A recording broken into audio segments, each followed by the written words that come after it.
Howdy, welcome back. Today we're looking at this High Republic Sith Killer from Starfall Sabers.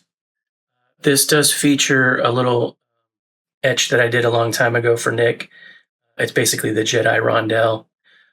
So yeah, this uses parts from the Saberbay Machina from I forget who designed it, but Shane over at Saberbay provided, I think, Nick with some spare parts before the run actually went to full production.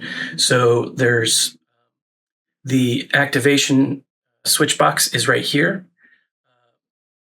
kind of subtle. So up top is our main and bottom is our aux. There is a fully removable chassis, and then the upper portion houses a PLI strip as well as a see-through or like a crystal, like a Star Killer type crystal chamber, but we're calling it a Sith Killer. So there's a single Neopixel under the crystal itself, and then like most of the Starfall Starkillers, there's a bit of diffusion behind the crystal, and then there's a strip behind there as well. Most of the presets, I only have that come on when the blade is on. So, and then yeah, up top we have a blade plug provided by Nick, and then the Goth3D G-Pix emitter with that cruciform pattern, and that is going to be different for every preset. But yeah, let's hop down to the table. Let's take a look at the chassis, talk about what went on with the install, show off a couple blade styles down there, and then we'll come back out. We'll show off a few blade styles with a demo blade in it. I don't think I'm going to use a full blade. This is a returning customer, so this is House of Corellia, and so beyond just the Starfall presets, I provide a bunch of other fonts. And so that's usually the same programming for that person. So we'll demonstrate a couple of those, but we won't go too far into that. So yeah, let's hop down to the table. Let's check out that chassis, and then we'll go over some more details there. So here we are, the High Republic Sith Killer. So like a Star Killer, we have an exposed crystal chamber. This one's way up top. So as I mentioned up there, we have this PLI strip. There's a bit of diffusion material there as well. And that's just gonna do different things on different presets. Nice. I think I even use it as a battery level indicator on one of the presets, because I didn't provide a battery preset on this. I know this customer's probably going to do some additional programming, so I didn't bother doing all of the stuff that I kind of do for a base level install for Starfall. But yeah, I just figured I'd do that. And then we'll take another quick look at that G-Pix emitter. So yeah, if we just turn this on real quick, you can see that I subbladed into 3 rings, so it does different things on each ring. And then you can see plenty of shine through there. And you can see the back strip is now lit, like I mentioned. When it's off, it's just the main crystal there. And then again, almost every accent will react to blaster blocks or clashes. Not 100% of them, but most of the time they do. And then we can see down here, since we have this exposed grill, I've got a Shtok ring on the speaker side. So how we get to everything is we unscrew this pommel. And then I'll just set this here. So I provided this customer, House of Corellia, with a similar, I can't remember what it was called back in the day. It might have been a High Republic Starkiller. And then I did it similarly. It was white and kind of gold and stuff like that. And I provided more of like a bone white primer. And then I did like some pigment powders in addition to my rub and buff job. But I got a airbrush back in like the holidays, and I haven't used it too much. So I went ahead and tried, instead of doing that bone color, I did use the bone color as a primer, but I plopped in some white acrylic and covered the whole thing. I also clear coated it and made it almost impossible for me to rub and buff. So I had to manually hand paint all the accent because there wasn't enough grit for the rub and buff to stick to. The clear coat kind of was too shiny. But yeah, we got a white Proffie V3. So the configs on the SD card, there's a ton of fonts on the SD card, but I've only programmed obviously the Starfall fonts plus this customer's usual string of fonts. We have the Shtok pixel matrix. Now, when I did the, I think the High Republic Starkiller, I used a similar kind of greeblie panel, but we had the shadow foil hangman array. I ran out of those. I think they still offer them, but I ended up going with the Shtok pixel matrix. But I still kind of used that same panel. This was inspired by my buddy Phil Beaudry. I don't think he's on socials anymore, but you can find him on the Lightsaber Discord every now and then. He's done some really unique installs.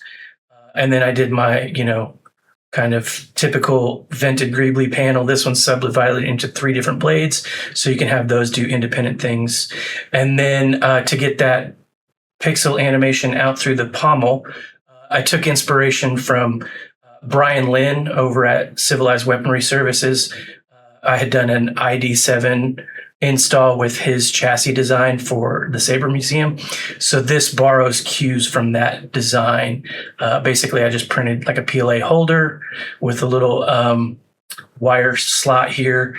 And then I used my enamel coated wire. This is like a pickup, when you wire a pickup magnet to kind of create these accents and to also hold in the wires on the inside so that we stay off that face of the speaker cone, and then those are just tucked in there. And then I had to kind of bevel this or chamfer this inner lip on the pommel so that we didn't cut those cords, because this came very sharp, machined, and when I went to go test it, I could tell that I was putting pressure on there. So now that those don't touch. But yeah, just a kind of similar design. I've got like the rondelle Jedi symbols kind of embossed on the top and bottom, and then the old Republic Jedi logo, and then just some greeblies. And like I said, I had to hand paint all these. So on the onboard buttons, they're going to match what's on the board. So on V3, the button position switched. Button 1, which is your activation, is on this side, and your aux or button 2 is on this side. So if we want to scroll presets, you can tap that button. And then again, these accents all do something different. We do have twist on, twist off, but you can still use the button to do that as well. So you can actually just kind of play with all the different accents that are on here and kind of see what's going on. Party Saber. All right, so let's put a blade in it and then show off some blade styles. So this takes a 7/8 diameter Neopixel. We have our thumb screw here. I will say that this is as much blade depth as there is, which is plenty. But just keep note that like the top of this lip doesn't actually touch your blade. And I noticed on my bigger blade that maybe it was sanded down or something. And so it fit a little bit more loosely in here. So just be mindful. You may have to, this emitter opening, you may need to get some tape on your blade or something like that to kind of take up the slack. But we do have thumb screw there. As long as that's tight, we should be able to get that. And so, yeah, this is the, let's go back. Legacy. So these are the last few presets of the Starfall. So again, our activation switch is top here, and it's, you can sort of see it's the middle position there, and then the lower one there, that is your aux right there. So, and you can see the backlit strip comes on. The PLI strip does something a little bit different. We do also have gesture control. So when we twist on or twist off, that's your gesture. And then we have a thrust on. But if you twist on or thrust on, you start into battle mode, just like normally I program that. And what I've done is make it so that if you do lightly tap, you can still get glancing clashes. But if you hit hard enough, you'll engage your lockup until you pull out of position. So that's typical with all my installs. But if you're a fan of being in control of when lockup happens, you can just hit your activation. That will engage also the preons if there are any. Your gestures will bypass preons.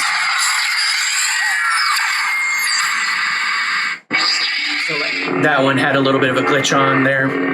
And so now you're in regular mode, and if you want to lock up, you actually have to hold a button. But your same clashes.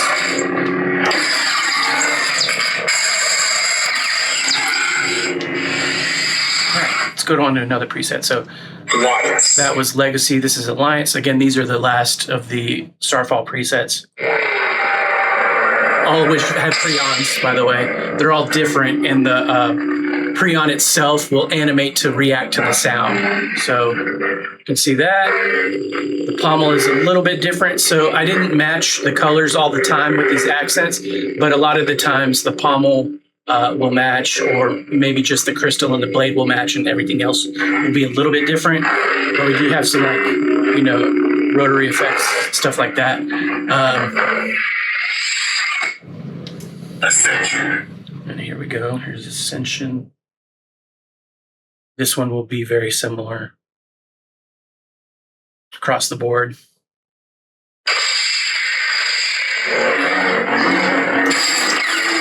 So plenty loud.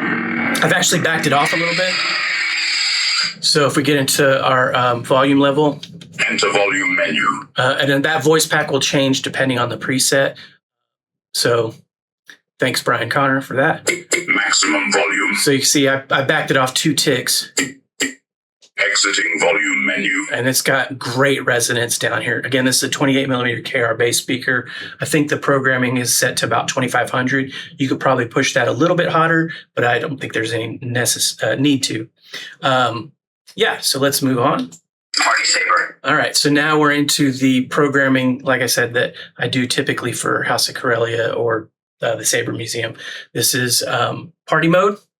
And so when we want to do party mode itself, we hold power and twist to the right, and then random accent swings will change heavy accent swings will randomly change the blade color. And then I've made it so that the blade and the crystal match. So do that real quick. And then also this has Cal Kestis as the voice pack. So again, hold power and twist to the right. We get our little indicator sound there, transition sound. And so now heavy accent swings will change. And then if we show the crystal, so that's yellow.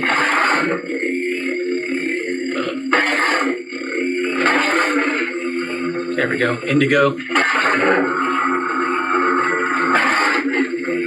Cyan. Green.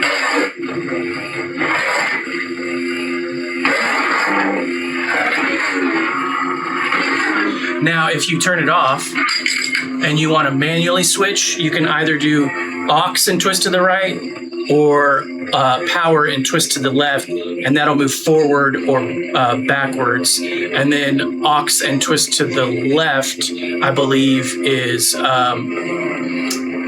what is that one? I've forgotten, but we'll do scroll through. There's yellow. There's red. Blue. Cyan. Oops. If you're pointing up and you hold power for 2 seconds, you'll actually get the designated track, whether the saber is on or off. I'll demonstrate track player mode in a second, but basically I held it too long. So now we're green, indigo, and so on. But again, if we twist to the right, get our transition sound, and now heavy speeds.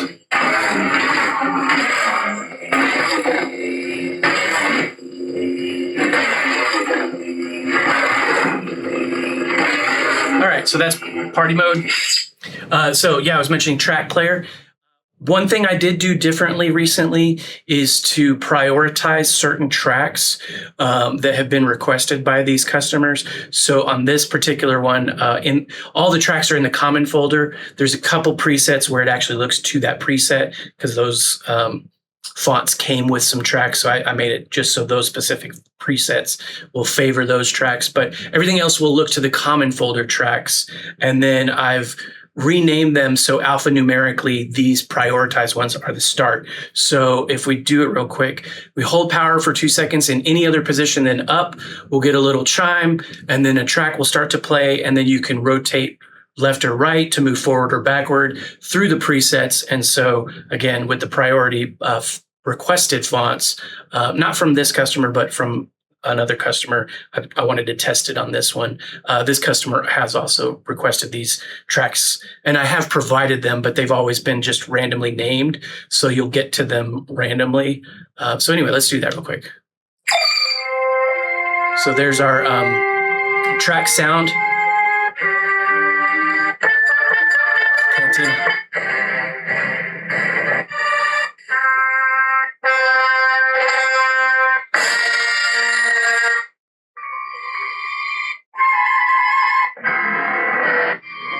So these are all like basically in film order released. So I think it goes ANH, ESB, ROTJ, TPM, AOTC, ROTS, TFA, TLJ, TROS. And so if you know all those initials, good for you. Anyway, if we want to select a track, either hold tap power or aux, and then it will stop scrolling through, and you can move the hilt around. And then if we want to stop playing, just hold power for 2 seconds. So again, that's a lot of information, but I just wanted to let this customer know that I've reorganized the tracks, because I do often provide a ton of tracks just so that it's fun. But all those tracks can be all over the place, from the shows, the cartoons, just random tracks that were provided for different characters, et cetera, et cetera. So when you're scrolling alphanumerically, you're going to just randomly get whatever you get. And so what I did was just prioritize the main films to be the first like 30 or 40 tracks, and then like the next 40 or however many there are just come after that. So, but again, a designated track per preset was assigned, and the only way to get that is to point the hilt up and hold for 2 seconds. So this one is Fallen Order. Again, hold for 2 seconds. Ninth Sister. So this one will be a different one.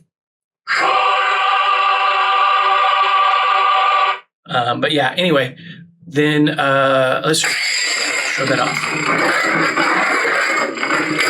I like Ninth Sister because it's real beefy. My mic may not be doing it justice, but I like it. Yeah. Cool accents. So as with this particular customer, the Acolyte series also has some special features. So again, holding power and twisting to the left, this will do crystal bleed. Holding power and twisting to the right is crystal bleed. To the left, it'll just jump to the Sith color. So I'll demonstrate that real quick.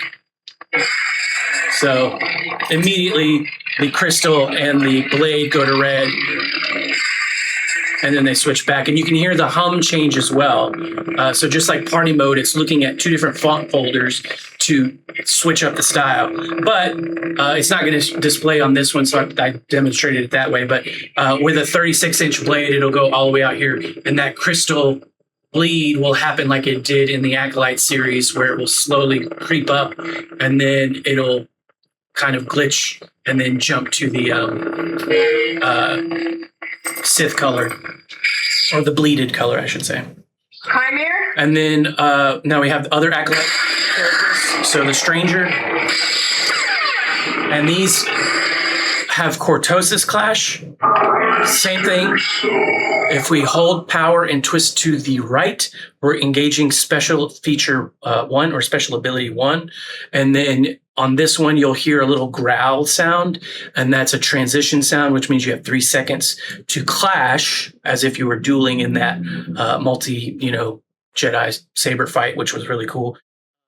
And then if you clash in the 3-second window, it'll do the Cortosis glitch out, where the saber won't respond for about 10 seconds. So let's do that real quick. So this is Master Soul. And if we hold power and twist to the right, that's that little growl sound. And then now we've got it glitching out.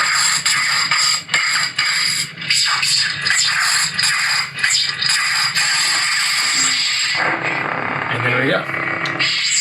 So I'm not going to go through all of the fonts, but we will go through one last one.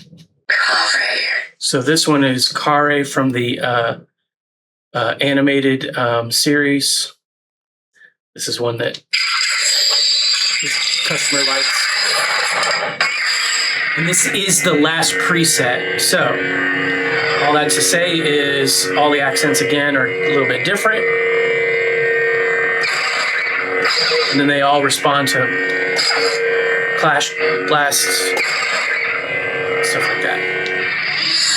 So that is the saber. When we're done, we can take the blade out, put the blade plug back in, cinch our little blade retention screw, open the pommel up,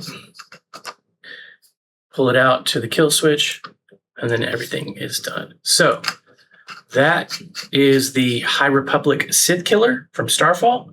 So thanks to House of Corellia for trusting me with this. This is going to go back to Nick, and maybe he'll have time to film something to show it off, but they're going to meet at the Disney Park on May the 4th. So thanks for watching, and may the Force be with you.